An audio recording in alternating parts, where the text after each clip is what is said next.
Hello everyone, I'm Kelly McCullen here with North Carolina Channel with Joe Stewart of the North Carolina Free Enterprise Foundation. He's hosting an event that we're recording today where open seat legislative candidates in North Carolina and a few statewide races, Treasurer and Attorney General come to mind. No incumbent running there either. They're here to meet influencers in Raleigh, the people you see in the halls. Joe, why do you bring them together before the election? I mean, well before swearing in day. Well, some part of it is it's help to the candidate who has an opportunity now to meet people who represent corporations, businesses, business interests all across the state. The candidates have a chance to ask questions, find out a little bit more about what really matters on an economics basis to the business community of North Carolina. Helps make them better candidates and gives them an opportunity to learn a little bit more about the legislature and legislative service from people who do it on a daily basis. Now, you're nonpartisan, you watch elections. How does the attitude change when a person's a candidate and they come to Raleigh and there's all this entrenched bureaucracy and tradition, regardless of Democrats and Republicans? How different is it? Well, it's always a challenge for a candidate because they come to Raleigh with the intention of representing a constituency, people back home who may feel one way or another about a particular issue. And once they get to Raleigh, many times they find the public policy decisions are far more complicated than necessarily the constituents would have an appreciation for. And so adjudicating that balance between what makes the most sense from a public policy standpoint in Raleigh and making it understandable to your constituents back home is a real challenge for any elected official. Well, through the magic of television here at North Carolina Channel, candidates will be sitting right here. I'll be asking them basic questions. Each interview is probably 3.5 to 4 minutes long. And this is a public service for you to get to know your candidates. If state politics is your thing, we know that it's a dedicated cup of tea. It's a niche product. We understand that. But you will be better informed if you sit back and invest the next half hour with us. A lot of great candidates here. All of them mean well. Democrats, Republicans, and one libertarian. Joe, you convinced one to show up. Thank you for having us here, by the way. I appreciate it. Kelly, thanks for being here. North Carolina Senator Josh Stein represents Wade County now. He hopes to represent North Carolina as our next Attorney General. Thank you, sir, for coming on. Thank you, Kelly. Why do you want to be Attorney General? You've spent a lot of time in the Senate, and you're pretty high ranking there. Well, before I served in the state Senate, I was a senior deputy attorney general for 8 years. So I know the job of attorney general, and I know that I can do the job. I'm looking forward to it. It is a wonderful way to help protect people across the state. You can protect people from violent crime and reduce repeat crime. You can protect seniors and consumers from corporations that break the law. And you can protect the taxpayer by stamping out Medicaid fraud. When I was in the AG's office, I headed the Consumer Protection Division. And so I took on predatory lenders, identity thieves, sexual predators who use social networking sites to prey on kids. I've seen the power of this office to make people's lives better, and that's what I want to do as Attorney General. As an Attorney General, it's a very high position in the state. How does it work with local sheriffs and police, or does it?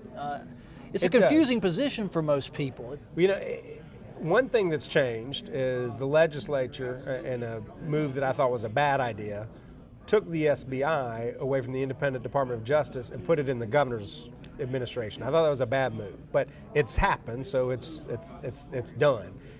So there is less investigating of crime today in the AG's office than there was 3 years ago and for the previous 75 years. The State Crime Lab is part of the Department of Justice, and so that's one way that the Attorney General works with law enforcement investigating crimes. The AG is also responsible for handling all criminal appeals in the state. So a district attorney will prosecute somebody and get a conviction, that person will go to jail. All appeals from that point on are handled by the Attorney General's office. And so the AG has a really important role to play in keeping our community safe, and that's something I really look forward to doing.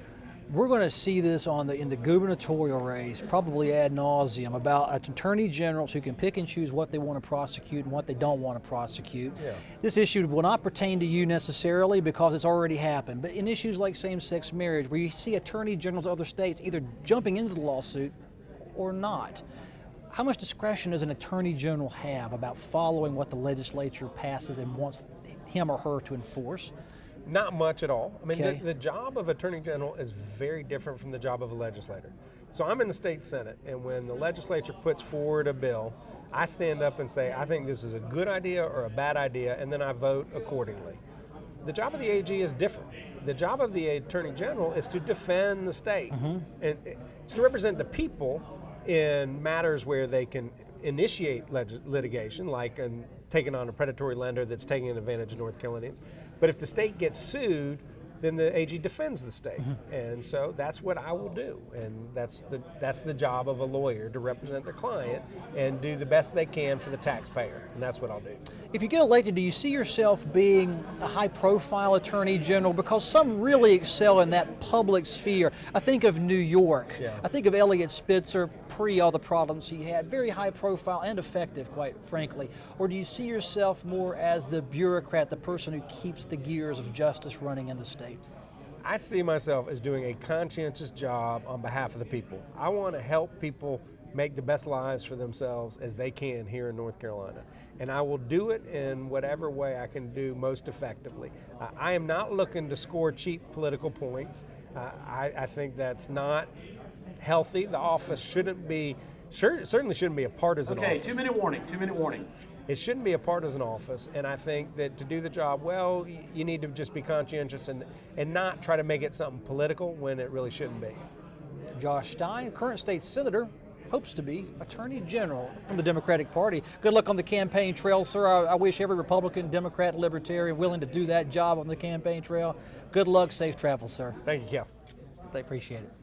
State Senator Buck Newton is seeking to be North Carolina's next Attorney General, but after the general election in 2016. Sir, thank you for your time. As a new candidate, I've always interviewed you as a senator. It's great to be back. Why be Attorney General? Well, we're going to have a new one. The current Attorney General has decided he's running for another office, so we need a good Attorney General. I've been very frustrated with our current Attorney General and some of the decisions he's made and some of the policies he's tried to implement, and so I think it's very important that we have the right person in there, and I believe I've got the right ideas to do that. What's been frustrating? If you win, the seat would flip from Democrat to Republican. Sure. So what's got you upset about that? Well, it would flip. It's been, I think, since the 1800s since an elected Republican was there. Kelly, I'm very dissatisfied with the relationship between the state of North Carolina and the federal government, and I think that our Attorney General has a key role to play in that. We're dealing with a lot of things like, say, regulation, or whether we're talking about executive orders in the news recently. The Attorney Generals have to represent the state of North Carolina, and the people, to protect the laws of this state. And we've had a very passive Attorney General, one I think that has been more interested in politics and not the interest of the state. So that is something I want to change. I think that we need to have a real review of where we are in terms of what the litigation aspects that the state of North Carolina is involved in. And we have serious issues on crime and law enforcement. As you know, and we've probably talked about off camera before, the crime lab is really a disaster and taking close to 3 years sometimes to get evidence back to the courtroom, and this has been going on a long time, and we need to address these issues. About that crime lab, is it good people working in a bad bureaucracy, customer service-wise, or do you need to clean house as best that state policy would allow you to fire and lay off people and start over? No, I don't think cleaning house is the right answer at all. I think there's a lot of quality people there. It has to do with the way it's being managed and how the resources are being allocated.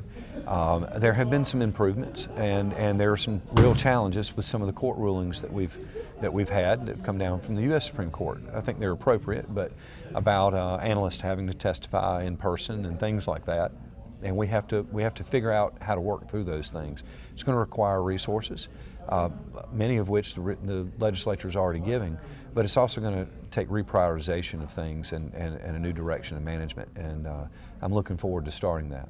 Every once in a while we would see the Attorney General come down and testify and try to influence policy or speak for or against certain legislation. What role do you see if you get elected? Do you have any business in the legislative halls telling legislators what they ought to pass? Yes, but it is, I think, different from what our current Attorney General has done. I think there's definitely a place for certainly informal conversations with folks. I think the Attorney General should pay particular attention to being careful not to prejudice his client, which is the state of North Carolina, the people of North Carolina, and their elected representatives. So, going out with a big public release about something that they're opposed something or it's got to be a certain way, I would be very hesitant to do that unless it really challenged a constitutional aspect of something. And there is a role to play. I think that there's certainly a role to play on policy as it relates to things like budgets for the crime lab, or whether we're going to build a new one, or things of that nature. Absolutely, law enforcement aspects, and certainly when asked for opinions. But I think the Attorney General should play a more circumspect role on policy making and be more about enforcing the laws and the Constitution, and seeing that that's done effectively, as opposed to maybe taking a pass, which is what I think we've seen a lot of. And I'm trying to be generous about that, but at the same time I feel very strongly about it. We need a new direction in that regard. North Carolina, that's Buck Newton. He's a state senator right now. He wants to be your next Republican Attorney General for North Carolina. Thank you, sir, for a few moments of your time here at this event. It's my pleasure. Thank you. Jim O'Neill is the Forsyth County District Attorney, and he wants to be the state's Attorney General, but you got to survive this Republican primary. How do you navigate a primary as an Attorney General candidate? The issues there aren't so clear-cut.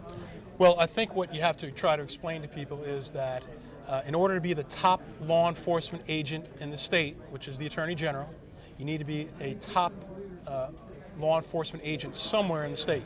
And that's the difference between me and everybody else, is that this is what I've been doing. I've been a prosecutor for 20 years. Protecting people and keeping people safe is what I do and what I know best. And one of the aspects of the Attorney General's office is to take the cases, the murder cases, the child molestation cases, the rape cases, and you're still protecting those for the prosecutors who are protecting the people. So it's a natural progression, and I'm delighted to have an opportunity to further protect not only my community but the entire state. But some issues with the lawsuits filed and the state's supposed to defend the state against the lawsuit, and you have attorneys general in other states go, I'm not going to defend those lawsuits. I'm not going to defend this or that. How much discretion do you feel you have to either enforce something or not enforce an issue based on how you interpret the Constitution? Well, the way I approach my current job is that I put my left hand on the Bible, I raise my right hand, and I swear that I'm going to uphold the law. Whether I personally agree with it or not has nothing to do with it. The community and the public knows that you've taken this oath. They expect you to follow through on it.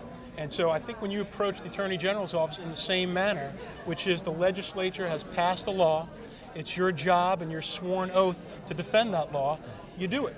It's very simple. And it's the same approach I've taken in my current job. There are people that think marijuana should be legalized. Well, it's not legal. And so whether you think it should be legal or not is irrelevant. Your job is to uphold the law and treat everybody the same.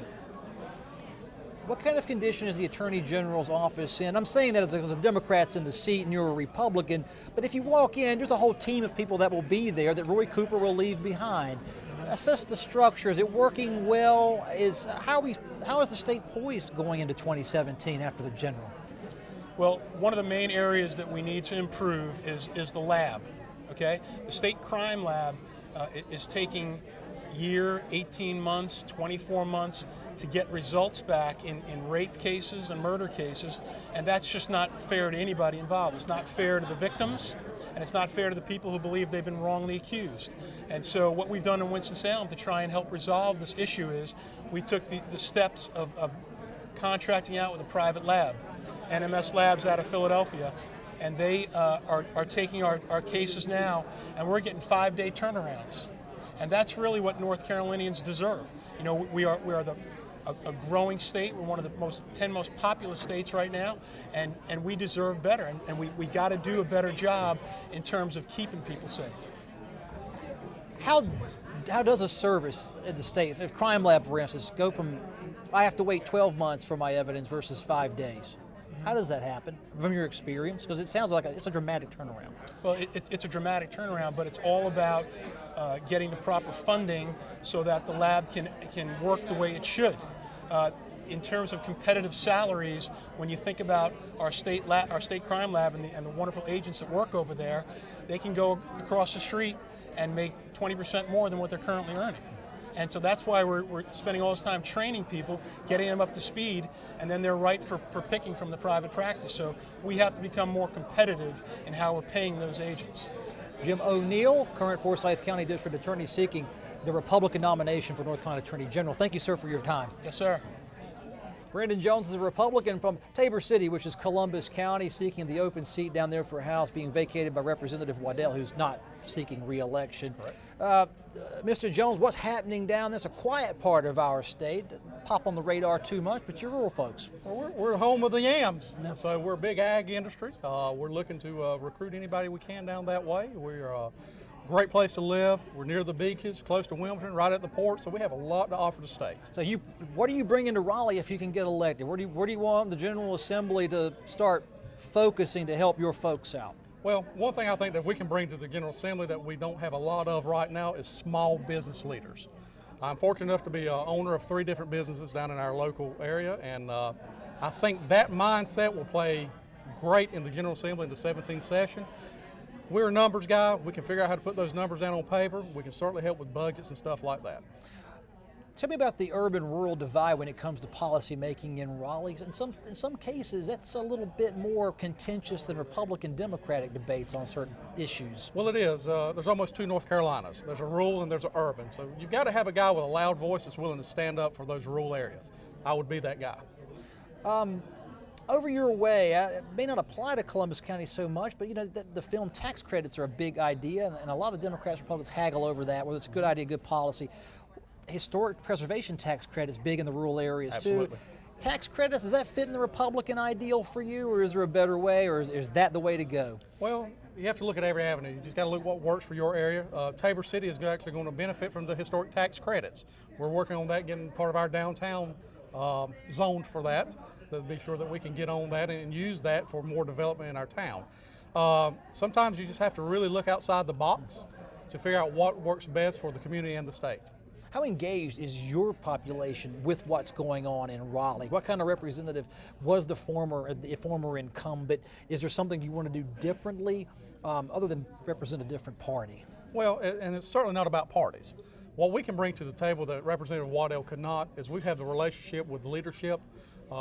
We've been endorsed by a lot of folks already. The leadership in the House have reached out to us, and we feel that that relationship is going to bring a lot to our community that's been lacking for many years.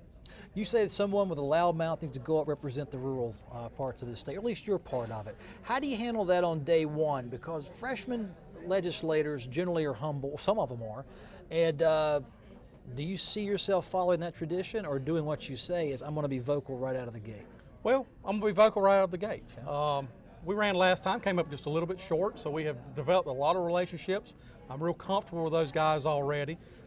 We talk weekly.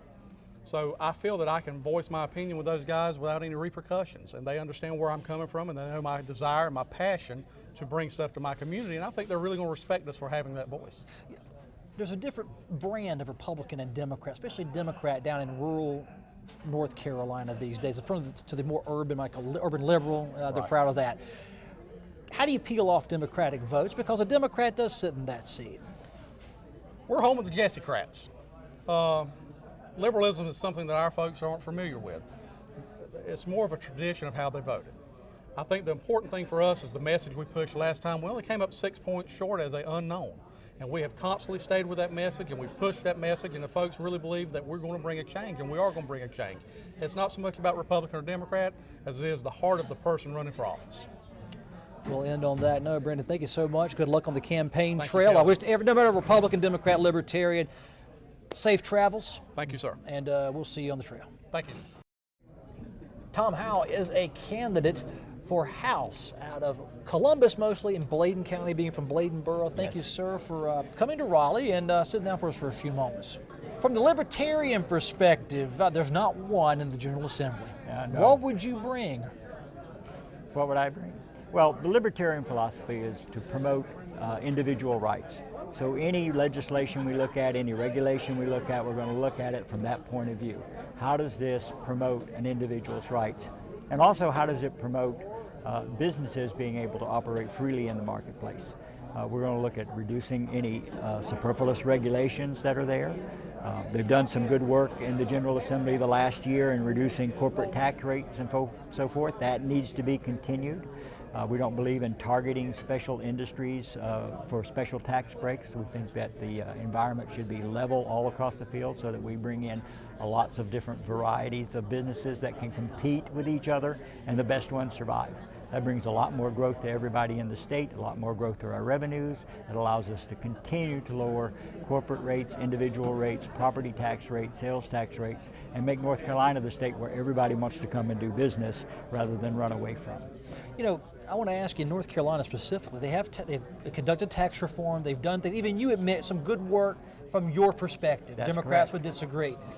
How much of the current Republican Party, who you have to run against as well, is reflecting libertarian values as it stands right now in our state?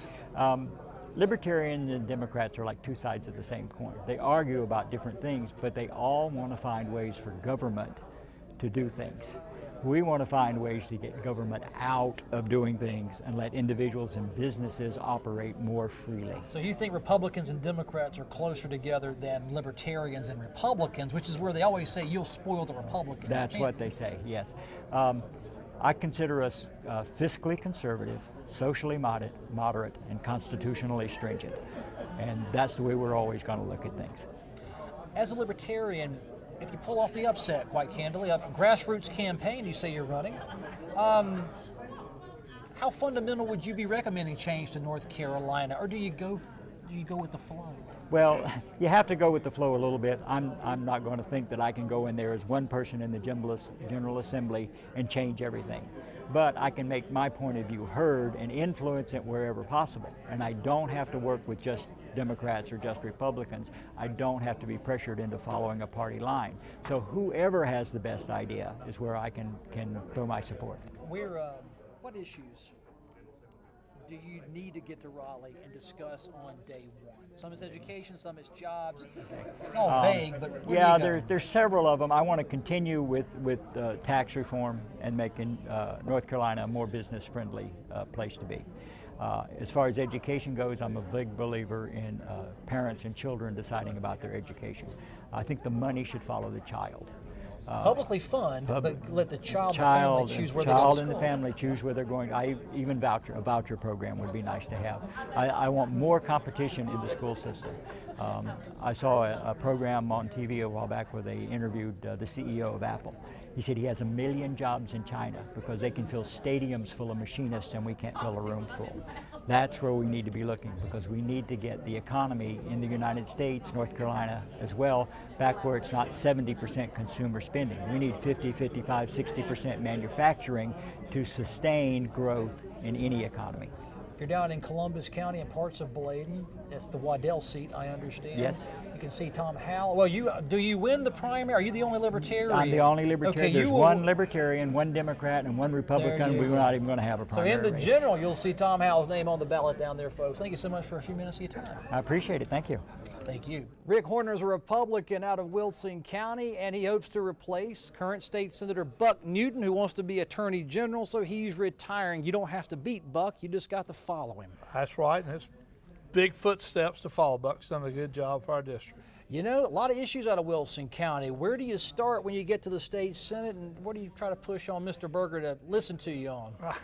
I have to start by learning when I can speak in the Senate. I'm a freshman, and we don't do very much. I've been in politics a while, and I'll spend the first few years learning the lay of the land and who gets listened to and who I can work with. That's what I plan to do. What issues are in Wilson County that, regardless of whether you can overtly speak, you do have influence, you're only one of a handful of senators, what needs to be addressed? Well, obviously in Eastern North Carolina, it's jobs and education. Our tax base isn't what the rest of the state is, and we have our municipalities and our counties are always searching for revenues other than property-based tax, and we just need to do things to stimulate growth in Eastern North Carolina. I'll ask you, the tough question I will ask you, is it bothers some Republicans and not others, is economic incentives. Because there's always been a word in Raleigh that had you had a big incentive package, you could have landed that huge car plant right for Wilson pretty much up in that area, Rocky Mount. Do you buy into incentives as a way to grow eastern North Carolina, or is there a better approach to that? We haven't had a good government that hadn't had a very good track record in picking winners. You look at the fiasco up in Roanoke Rapids. I think economic incentives should be very reserved. I do think that it's the horse is out of the barn. They're done all over, and we have to participate, but it has to be very, very selective. You look at the expansion in Johnston County of a pharmaceutical plant there. It's much easier to give those incentives to people already there and help them expand, or go to in Wilson now, Firestone just announced a $160 million expansion on their plant. Won't add any jobs, but it sure makes the stability of that plant in the future a lot greater. And I think one of the most important things we can do is really work with the business we already have to make sure they want to expand. When they expand, they want to do it here because they like us already, and they're not as expensive. And those are big corporations. How do you look down? Most of the jobs up in your area are small people, Oh, small folks. jobs. So, I mean, and they're paying income taxes, not corporate taxes. So how do And you get no help. Well, Senator, there you go. They don't want any help. They just don't want the regulation to kill them. I met with a gentleman yesterday, Edwards Crane. I don't know if you've seen those trucks all over everywhere. Daryl's got 425 jobs there in Nash County and did all himself. He just needs community colleges to train welders. You know, that's what he liked, and qualified people he can hire and put to work. And we've got to do a better job finding people like Daryl Edwards and supplying labor for him. And as I told him, we do a lousy job selling to most of our citizens that they can be like Daryl. He started out driving a welding truck. He's got a multi-million-dollar crane business. Everybody can succeed in our economy, but we got to give them hope that they can be successful too. community colleges, they say they can train welders. That's what they're there for. They're doing a good job for you in Wilson? They are. We've just replaced the president at Wilson Community. I'm on that board. And obviously, I was on the school board in Nash County for 14 years, and we had a community college appointment. And in building high schools in Nash, which I was instrumental in, we made sure, I've got 3 high schools within 3 miles of our community college because they're such an integral part of education going forward. And I think they're very underutilized here in the state. So it sounds like the pieces are there. If you go to the Senate, you will quietly work to deregulate to help small businesses. You want to support the big businesses, just to lay it out on the table. Well, Rick, I appreciate your time here. Good luck on the campaign trail. A lot of miles, a lot of country roads you'll be traveling here. Thank you. North Carolina Channel is made possible by the financial contributions of viewers like you who support the UNC TV network.